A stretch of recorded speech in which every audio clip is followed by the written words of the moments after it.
Budget भाषण की प्रति प्रकाशन काउंटर से प्राप्त कर सकते हैं। आपको ये भी सूचित किया जाता है कि माननीय मंत्री द्वारा बजट प्रस्तुत किए जाने के पश्चात उसे मेंबर पोर्टल पर भी उपलब्ध करा दिया जाएगा। माननीय वित्त मंत्री जी,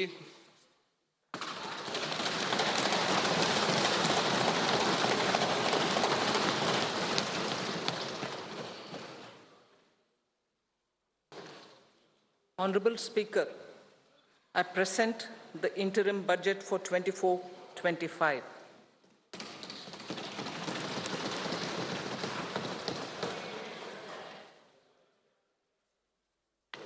The Indian economy has witnessed profound positive transformation in the last 10 years. The people of India are looking ahead to the future with hope and optimism. With the blessings of the people, when our government, under the visionary and dynamic leadership of Honorable Prime Minister Shri Narendra Modi, assumed office in 2014, the country was facing enormous challenges. With Sabka Saath, Sabka Vikas as its mantra, the government overcame those challenges in right earnest. Structural reforms were undertaken. Pro-people programs were formulated and implemented promptly. Conditions were created for more opportunities for employment and entrepreneurship. The economy got a new vigor. The fruits of development started reaching the people at scale. The country got a new sense of purpose and hope. Naturally, the people blessed the government with a bigger mandate. In the second term, our government, under the leadership of Honorable Prime Minister, doubled down on its responsibilities to build a prosperous country with comprehensive development of all people and all regions. Our government strengthened its mantra to Sabka Saath, Sabka Vikas, and Sabka Vishwas. Our development philosophy covered all elements of inclusivity, namely social inclusivity through coverage of all strata of the society, and geographical inclusivity through development of all regions of the country. With the whole of nation approach of Sabka Prayas, the country overcame the challenges of once in a century pandemic, took long strides towards Atmanirbhar Bharat, committed to Panch Pran, and laid solid foundations for the Amrit Kal. As a result, our young country has high aspirations, pride in its present, and hope and confidence for a bright future. We expect that our government, based on its stupendous work, will be blessed again by the people with a resounding mandate. Inclusive development and growth. Our humane and inclusive approach to development is a marked and deliberate departure from the earlier approach of provisioning up to village level. Development programs were thus provisioned. In the last 10 years, however, have targeted each and every household and individual through housing for all, Har Ghar Jal, electricity for all, cooking gas for all, bank accounts and financial services for all in record time. The worries about food have been eliminated through free ration for 80 crore people. Minimum support prices for the produce of Annadata are periodically increased appropriately. These and the provision of basic necessities have enhanced real income in the rural areas. Their economic needs could be addressed, thus spurring growth and generating jobs. Social justice. Our government is working with an approach to development that is all-round, all-pervasive, and all-inclusive. Sarvangin, Sarvasparshi, or Sarvasamaveshi. It covers all castes and people at all levels.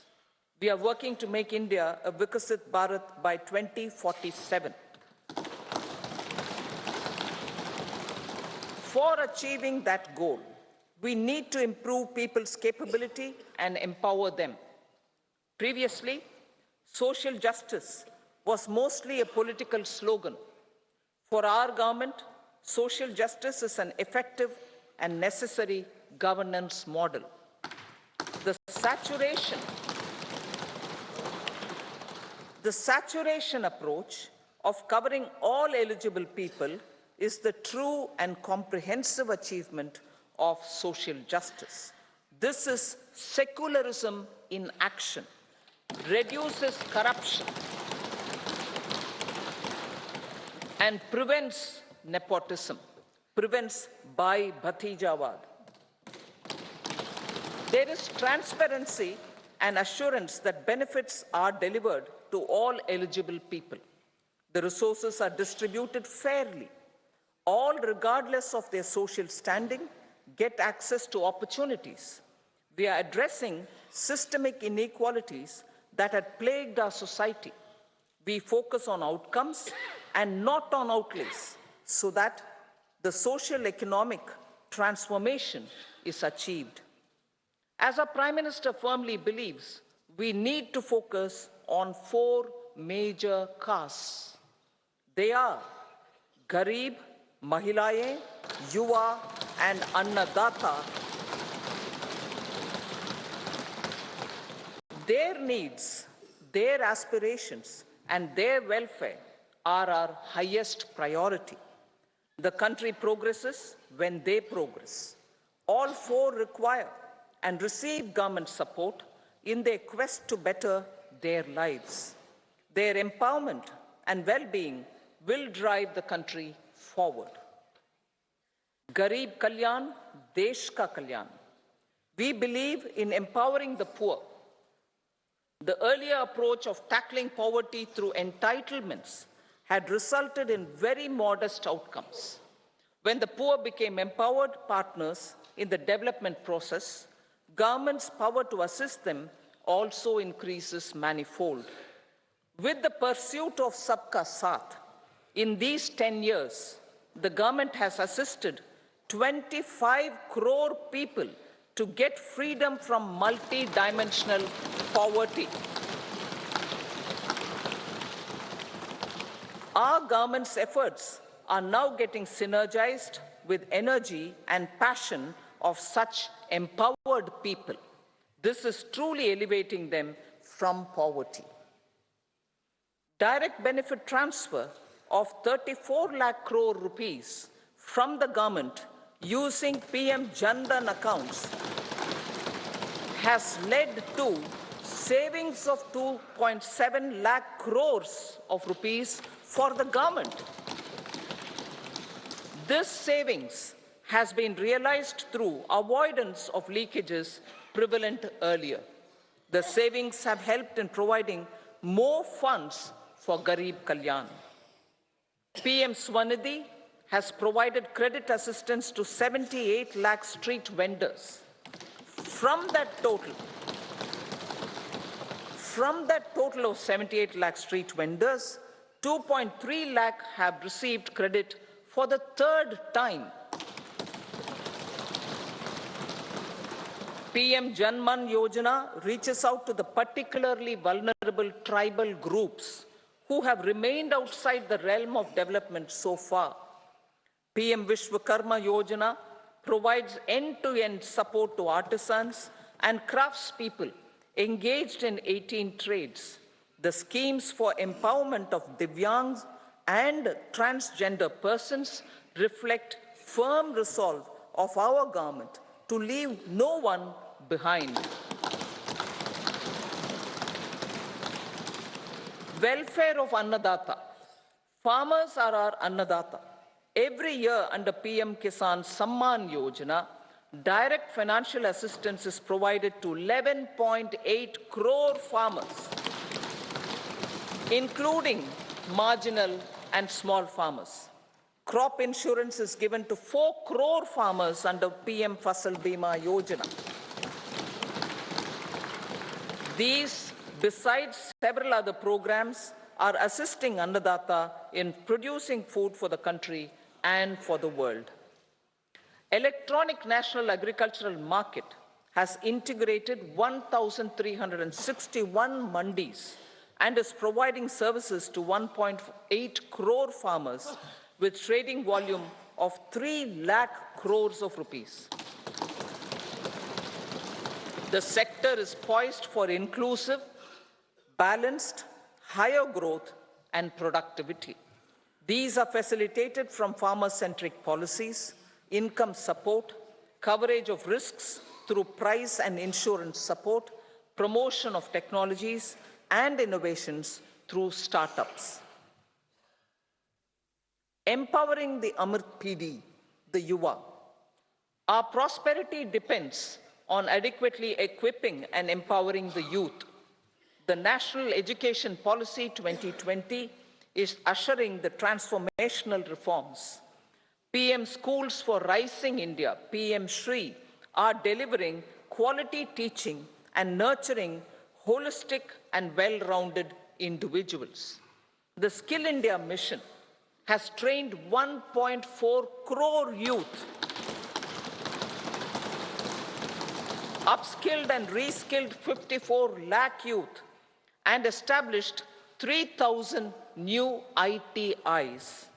A large number of institutions of higher learning, namely 7 IITs, 16 triple ITs, 7 IIMs, 15 AIMS, and 390 universities have been set up.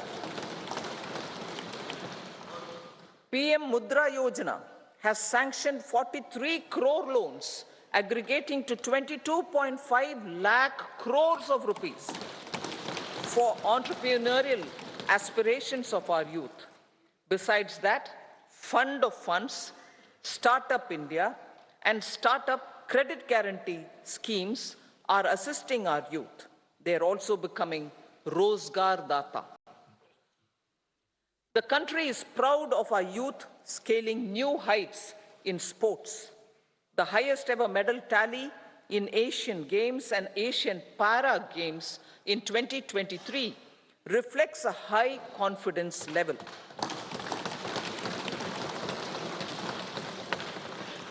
Chess prodigy and our #1 ranked player Pragnananda put up a stiff fight against the reigning world champion Magnus Carlsen in 2023. Today, India has over 80 chess grandmasters compared to little over 20 in 2010.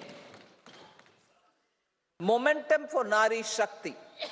The empowerment of women through entrepreneurship, ease of living, and dignity for them has gained momentum in these 10 years. 30 crore Mudra Yojana loans have been given to women entrepreneurs. Female enrollment in higher education has gone up by 28% in 10 years. In STEM courses, girls and women constitute 43% of enrollment, one of the highest in the world. All these measures are getting reflected in the increasing participation of women in workforce.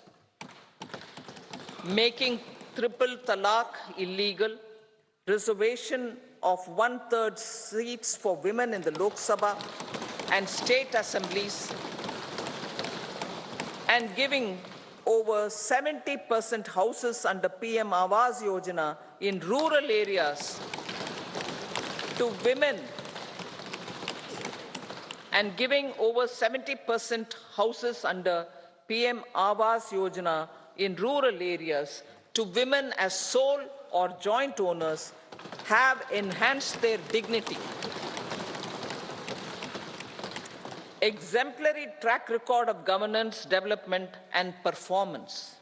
Besides delivering on high growth in terms of gross domestic product, the government is equally focused on a more comprehensive GDP, that is, governance, development, and performance.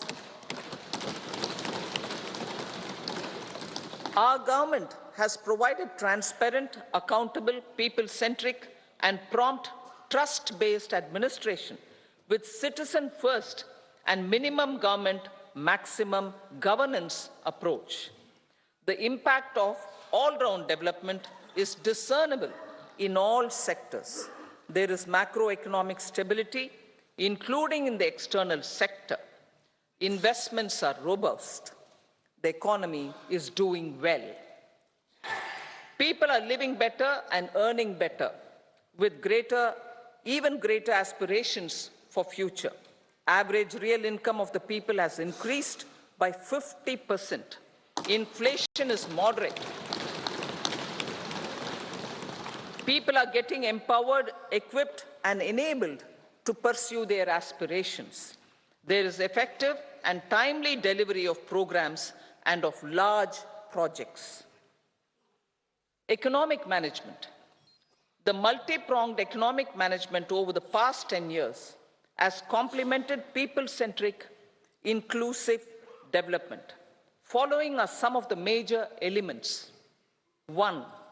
All forms of infrastructure, physical, digital, or social, are being built in record time.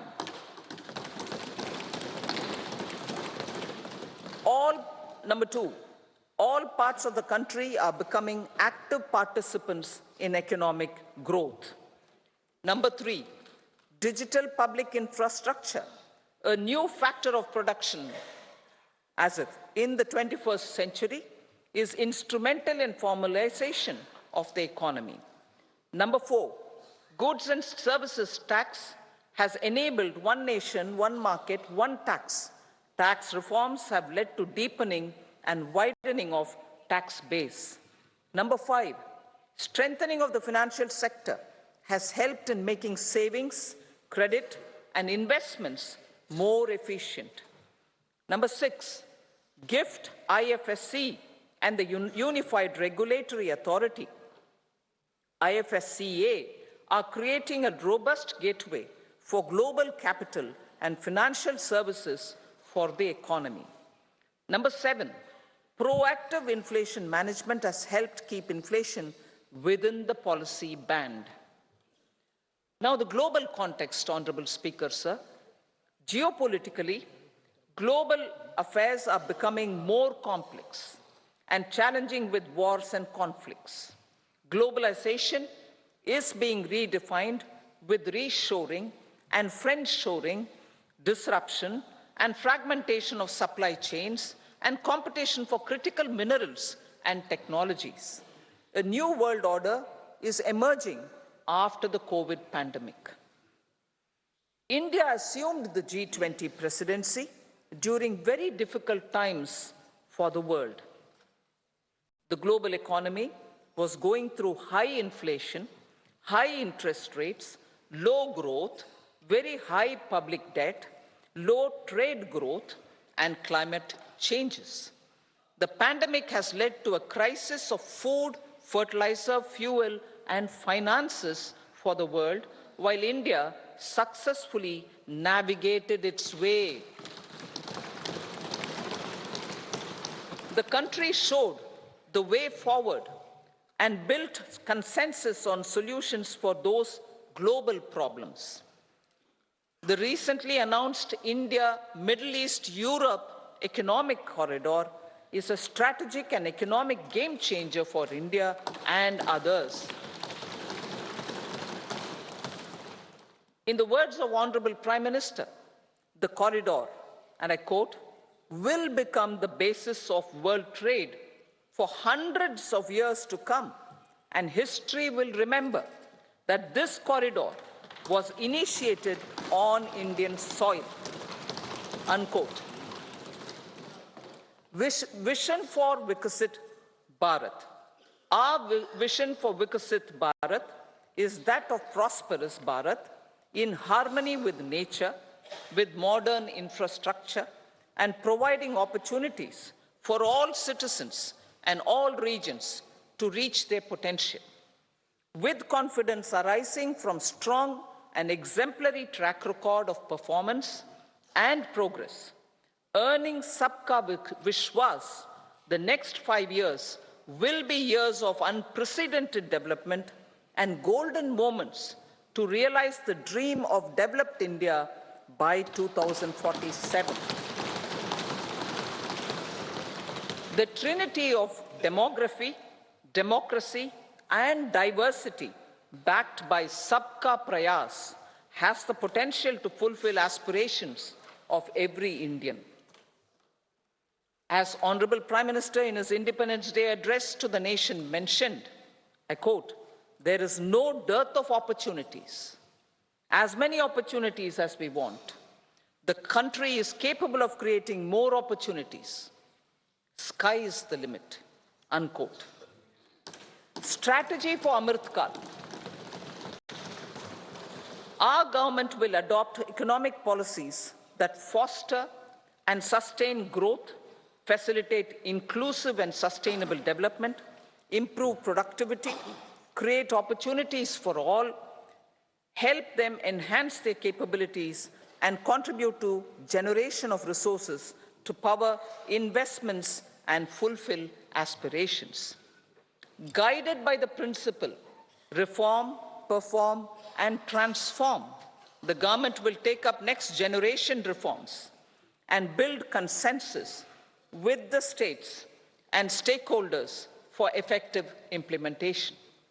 It is an important policy priority for our government to ensure timely and adequate finances, relevant technologies, and appropriate training for the micro, small, and medium enterprises, MSMEs, to grow and also compete globally. Orienting the regulatory environment to facilitate their growth will be an important element of this policy mix. Aligning with the Panchamrit goals, our government will facilitate sustaining high and more resource-efficient economic growth. This will work towards energy security in terms of availability, accessibility, and affordability. For meeting the investment needs, our government will prepare the financial sector in terms of size, capacity, skills, and regulatory framework. Aspirational Districts Program. Our government stands ready to assist the states in faster development of aspirational districts and blocks, including generation of ample economic opportunities. Development of the East. Our government will pay utmost attention to make the eastern region and its people a powerful driver of India's growth. PM Awas Yojana Gramin. Despite the challenges due to COVID, implementation of PM Awas Yojana Gramin continued, and we are close to achieving the target of 3 crore houses. 2 crore more houses will be taken up in the next 5 years to meet the requirement arising from increase in the number of families. Rooftop solarization and Muft Bijli. Through rooftop solarization, 1 crore households will be enabled to obtain up to 300 units free electricity every month. This scheme follows the resolve of Honorable Prime Minister on the historic day of consecration of Sri Ram Mandir in Ayodhya. Following benefits are expected. Savings up to 15 to 18,000 rupees annually for households from free solar electricity and selling the surplus to the distribution companies. Charging of electric vehicles. Entrepreneurship opportunities for a large number of vendors for supply and installation. employment opportunities for the youth with technical skills in manufacturing, installation, and maintenance. Housing for middle class. Our government will launch a scheme to help deserving sections of the middle class, and I quote from Honorable Prime Minister's words, living in rented houses or slums or chawls and unauthorized colonies, unquote, to buy or build their own houses.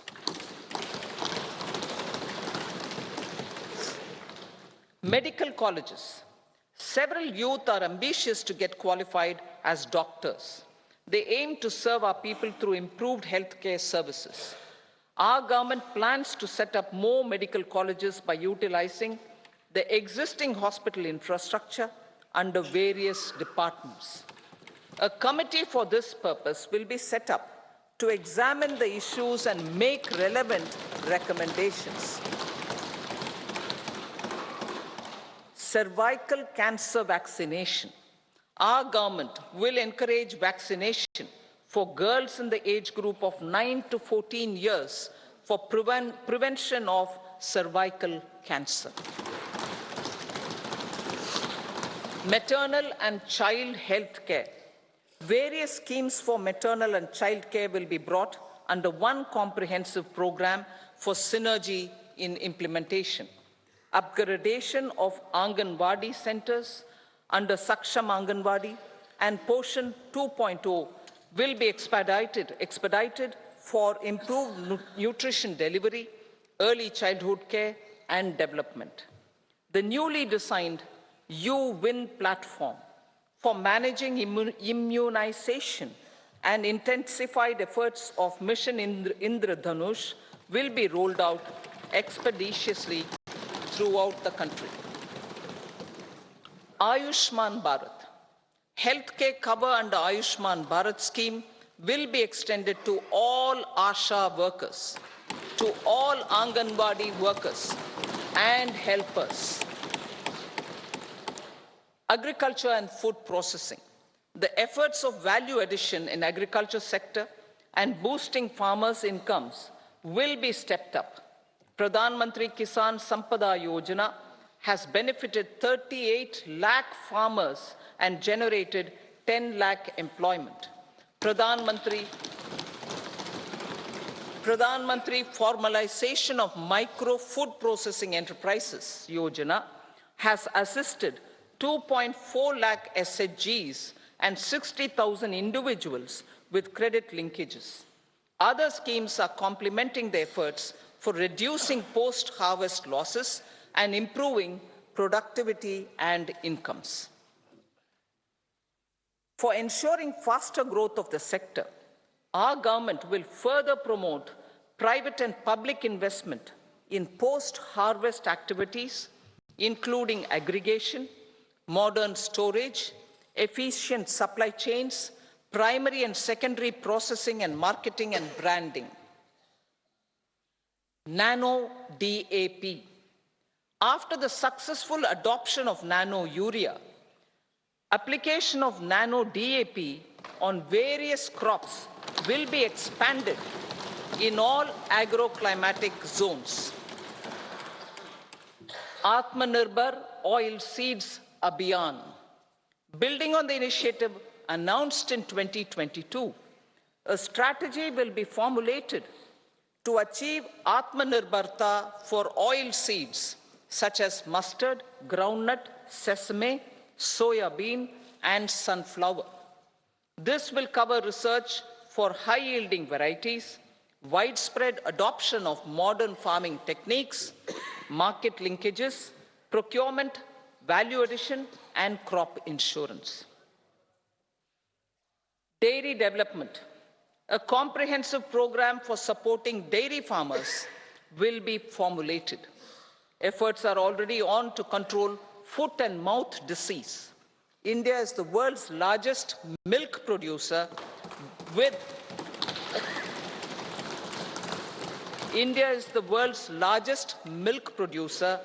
but with low productivity of milch animals. The program will be built on the success of existing schemes such as Rashtriya Gokul Mission, National Livestock Mission, and infrastructure development funds for dairy processing and animal husbandry. Matsya Sampada. It was our government which set up a separate department for fisheries, realizing the importance of assisting fishermen. This has resulted in doubling of both inland and aquaculture production. Seafood exports since 2013-14 has also doubled. Implementation of Pradhan Mantri Matsya Sampada Yojana will be stepped up to 1. Enhance aquaculture productivity from existing 3 to 5 tons per hectare. 2. Double exports to 1 lakh crore rupees, and 3. Generate 55 lakh employment opportunities in the near future. 5 integrated aqua parks will also be set up. Lakpati Didi.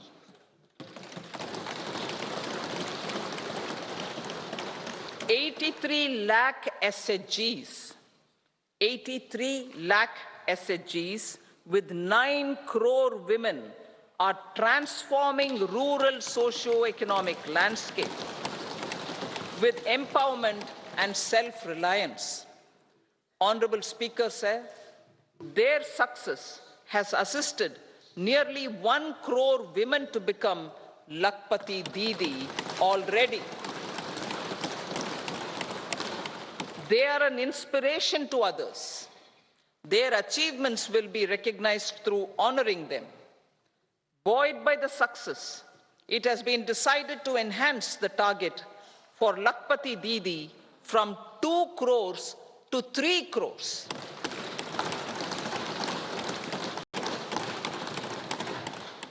Technological changes, new age technologies and data are changing the lives of people and businesses. They are also enabling new economic opportunities and facilitating provision of high-quality services at affordable prices for all, including those at the bottom of the pyramid. Opportunities for India at the global level are expanding. India is showing solutions through innovation and entrepreneurship of its people. Research and innovation for catalyzing growth, employment, and development. Prime Minister Shastri, Prime Minister Lal Bahadur Shastri gave the slogan of Jai Jawan, Jai Kisan. Prime Minister Vajpayee, Atal Bihari Vajpayee ji, made that Jai Jawan, Jai Kisan, Jai Vigyan. Prime Minister Modi has furthered that to Jai Jawan, Jai Kisan, Jai Vigyan, and Jai Anusandhan, as innovation is the foundation of development. For our tech-savvy youth, this will be a golden era. A corpus of 1 lakh crore rupees will be established with 50-year interest-free loan provided. The corpus will provide long-term financing or refinancing with long tenors and low and or nil. I repeat that sentence. The corpus will provide long-term financing or refinancing with long tenors and low or nil interest rates. This will encourage the private sector to scale up research and innovation significantly in sunrise domains. We need to have programs that combine the powers of our youth and technology. A new scheme will be launched for strengthening deep tech technologies for defense purposes and expediting Atmanirbharta. Infrastructure development. Building on the massive tripling of the capital expenditure outlay in the past 4 years, resulting in huge multiplier impact on economic growth and employment creation, the outlay for the next year is being increased by 11.1% to 11,111 crore rupees. This would be 3.4% of our GDP. Railways. 3 major economic railway corridor programs will be implemented. These are energy, mineral and cement corridor. Number 2, port connectivity corridors. And number 3, high traffic density corridors. The projects have been identified under the PM Gati Shakti for enabling multimodal connectivity. They will improve logistics efficiency and reduce cost. The resultant decongestion of the high traffic corridors will also help in improving operations of passenger trains, resulting in safety and higher travel speed for passengers. Together with dedicated freight corridors, these 3 economic corridor programs will accelerate our GDP growth and reduce logistic costs.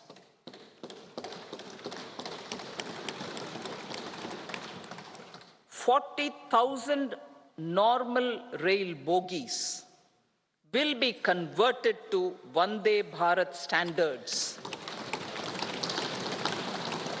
to enhance safety, convenience, and comfort of passengers." Aviation sector. The aviation sector has been galvanized in the past 10 years. Number of airports have doubled to 149. Rollout of air connectivity to Tier 2 and Tier 3 cities under UDAN scheme has been widespread. 517 new routes are carrying 1.3 crore passengers. Indian carriers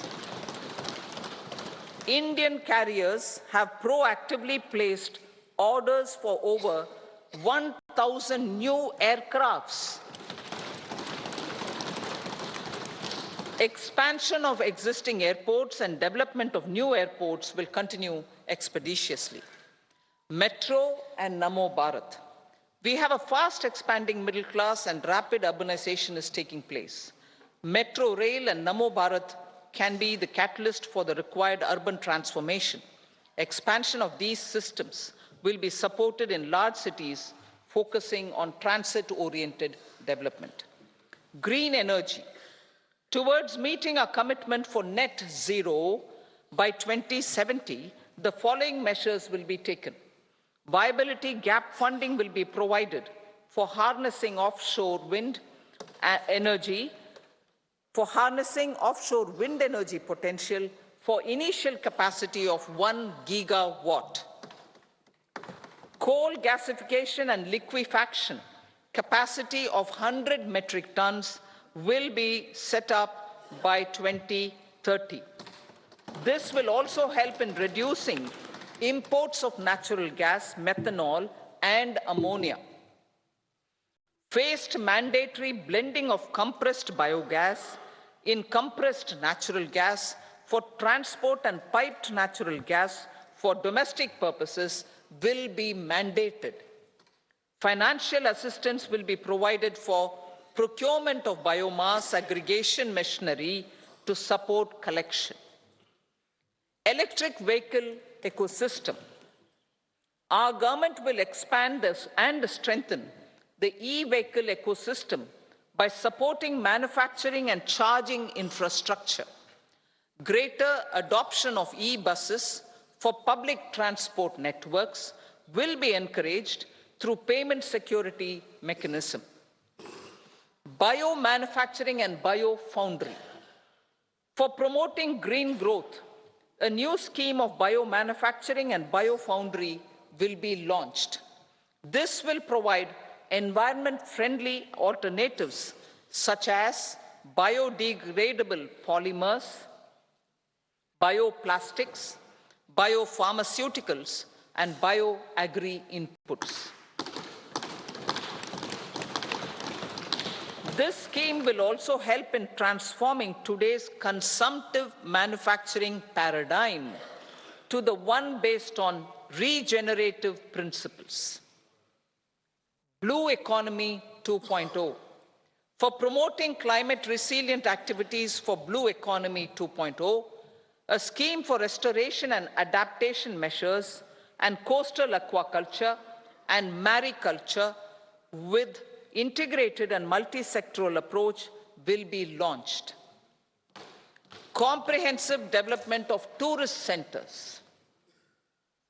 The success of organizing G20 meetings in 60 places presented diversity of India to global audience.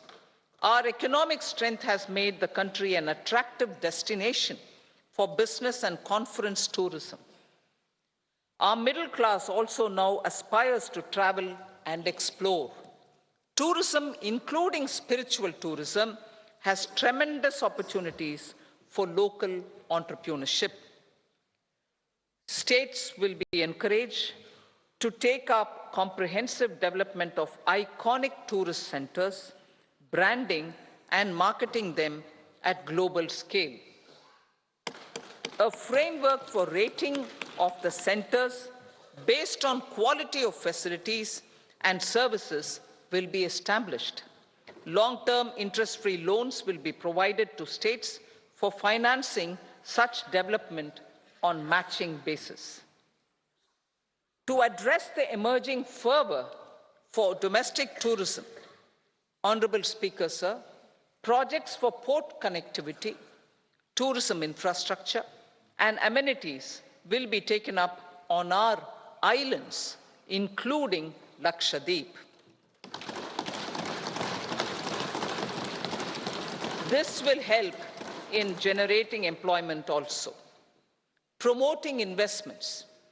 The FDI inflow during 2014 to 23 was $596 billion, marking a golden era. That is twice the inflow during 2005 to 14. For encouraging sustained foreign investment, we are negotiating bilateral investment treaties with our foreign partners in the spirit of First Develop India. FDI is First Develop India. Reforms in the states for Vikasit Bharat. Many growth and development enabling reforms are needed in the states for realizing the vision of Vikasit Bharat.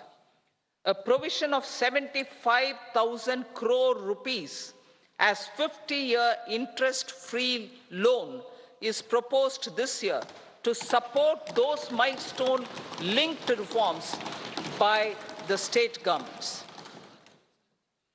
Societal changes. The government will form a high-powered committee for an extensive consideration of the challenges arising from fast population growth and demographic changes. The committee will be mandated to make recommendations for addressing these challenges comprehensively in relation to the goal of Vikasit Bharat. Amrit Kal as Kartavya Kal. Our government stands committed to strengthening and expanding the economy with high growth and to create conditions for people to realize their aspirations. Honorable Prime Minister, in his Independence Day address to the nation in the 75th year of our Republic, said, and I quote, "We commit ourselves to national development with new inspirations, new consciousness, new resolutions as the country opens up immense possibilities and opportunities. It is our Kartavya Kal."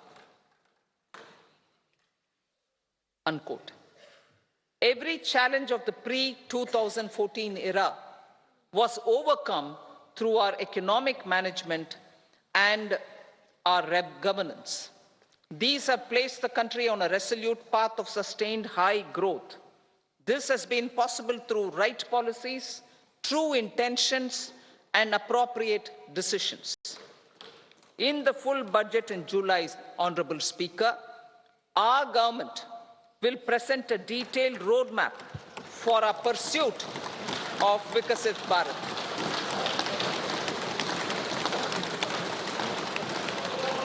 Revised estimates of 2023-24. The revised estimate of the total receipts other than borrowings is 27.56 lakh crores of rupees, of which the tax receipts are 23.24 lakh crore rupees. The revised estimate of total expenditure is 44.90 lakh crore rupees. The revenue receipts at 30.03 lakh crore rupees are expected to be higher than the budget estimate, reflecting strong growth momentum and formalization in the economy. The revised estimate of the fiscal deficit is 5.8% of GDP, improving on the budget estimate, notwithstanding moderation in the nominal growth estimates. Budget estimates for 2024-25. Coming to the year 2024-25, the total receipts other than borrowings and total expenditure are estimated at 30.80 and 47.66 lakh crore rupees respectively. The tax receipts are estimated at 26.02 lakh crore rupees. The scheme of 50-year interest-free loan for capital expenditure to states will be continued this year with an outlay of 1.3 lakh crore rupees. We continue on the path of fiscal consolidation, as announced in my budget speech of 2021-22, to reduce fiscal deficit below 4.5% by 25-26. The fiscal deficit in 2024-25 is estimated to be 5.1% of GDP, adhering to that path. So the gross and net market borrowings through dated securities during 24-25 are estimated at 14.13 lakh crore rupees and 11.75 lakh crore respectively. Both will be less than that in 23-24. Now that the private investments are happening at scale, the lower borrowings by the central government will facilitate larger availability of credit for the private sector. Vote on account. I'll be seeking vote on account approval of the Parliament through the appropriation bill for a part of the financial year 2024-25. I will now move to Part B. Honourable Speaker, sir, over the last 10 years, the direct tax collections have more than trebled and the return filers swelled 2.4 times. I would like to assure the taxpayers that their contributions have been used wisely for the development of the country and welfare of its people. I appreciate the taxpayers for their continued support. The government has reduced and rationalized tax rates. Under the new tax scheme, there is now no tax liability for taxpayers with income up to 7 lakh rupees, up from 2.2 lakh rupees in the financial year 2013-14. The threshold for presumptive taxation for retail businesses was increased from 2 crores to 3 crores. Similarly, the threshold for professionals eligible for presumptive taxation was increased from 50 lakh rupees to 75 lakh rupees. Also, corporate tax rate was decreased from 30% to 22% for existing domestic companies and to 15% for certain new manufacturing companies. Honourable Speaker, sir, in the last 5 years, our focus has been to improve taxpayer services. The age-old jurisdiction-based assessment system was transformed with the introduction of faceless assessment and appeal, thereby imparting greater efficiency, transparency, and accountability. Introduction of updated income tax returns, a new Form 26AS, and pre-filling of tax returns have made filing of tax returns simpler and easier. Average processing time of returns has been reduced from 93 days in the year 2013-14 to a mere 10 days this year, thereby making refunds faster. Indirect taxation. By unifying the highly fragmented indirect tax regime in India, the GST has reduced the compliance burden on trade and industry. The industry has acknowledged the benefits of GST. According to a recent survey conducted by a leading consulting firm, 94% of industry leaders view the transition to GST as largely positive. According to 80% of the respondents, it has led to supply chain optimization, as elimination of tax arbitrage and octroi has resulted in disbanding of checkposts at the state and city boundaries. At the same time, tax base of GST more than doubled, and the average monthly gross GST collection has almost doubled to 1.66 lakh crores this year. States too have benefited. States' SGST revenue, including compensation released to states in the post-GST period of 2017-18 to 2022-23, has achieved a buoyancy of 1.22. In contrast, the tax buoyancy of state revenues from subsumed taxes in the pre-GST four-year period of 2012-13 to 2015-16 was a mere 0.72. The biggest beneficiaries are consumers, as reduction in logistic cost and taxes have brought down prices of most goods and services. We have taken a number of steps in customs to facilitate international trade. As a result, the import release time declined by 47% to 71 hours at inland container depots, by 28% to 44 hours at air cargo complexes, and by 27% to 85 hours at seaports over the last 4 years since 2019, when the national time release studies were first acted. Tax proposals. As for tax proposals, in keeping with the convention, I do not propose to make any changes relating to taxation and propose to retain the same tax rates for direct and indirect taxes, including import duties. However, certain tax benefits to startups and investments made by sovereign wealth or pension funds, as also tax exemption on certain income of some IFSC units, are expiring on 31/3/2024. To provide continuity in taxation, I propose to extend the date to 31/3/2025. Moreover, in line with the government's vision to improve ease of living and ease of doing business, I wish to make an announcement to improve taxpayers' services. There are a large number of petty, non-verified, non-reconciled, or disputed direct tax demands,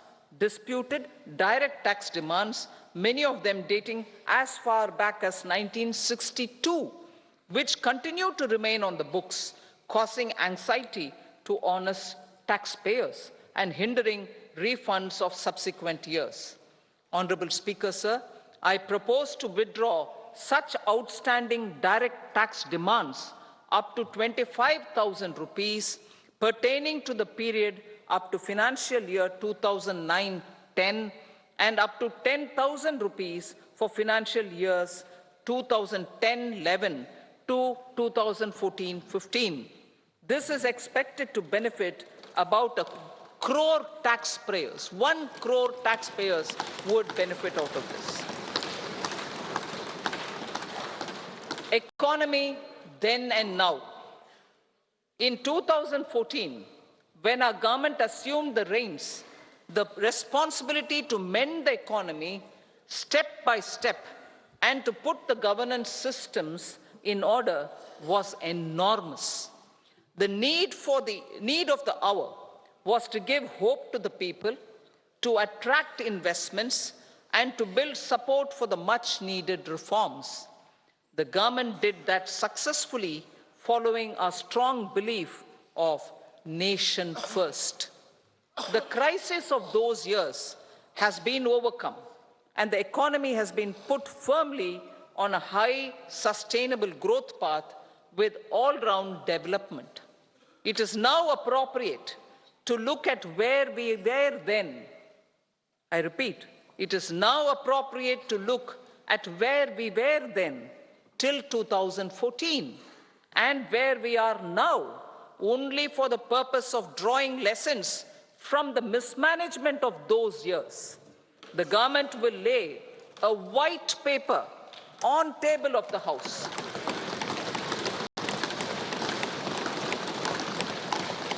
The exemplary track record of governance, development and performance, effective delivery and Jan Kalyan has given the government trust, confidence and blessings of the people to realize whatever it takes. The goal of Vikasit Bharat with good intentions, true dedication and hard work in the coming years and decades. With this, Honorable Speaker, I commend the interim budget to this august House. Jai Hind.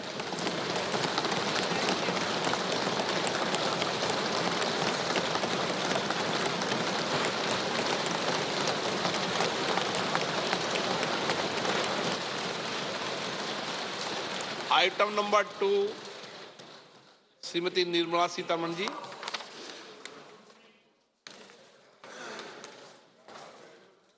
Sir, with your permission, I rise to lay on the table the following statements under Section 3(1) of the Fiscal Responsibility and Budget Management Act 2003, Medium-Term Fiscal Policy cum Fiscal Policy Strategy Statement and Macroeconomic Framework Statement. Item number 3, Srimati Nirmala Sitharaman ji. Sir, with your permission, I rise to move for leave to introduce the Finance Bill 2024. प्रश्न ये है कि विधेयक को पुनर्स्थापित करने की अनुमति प्रदान की जाए।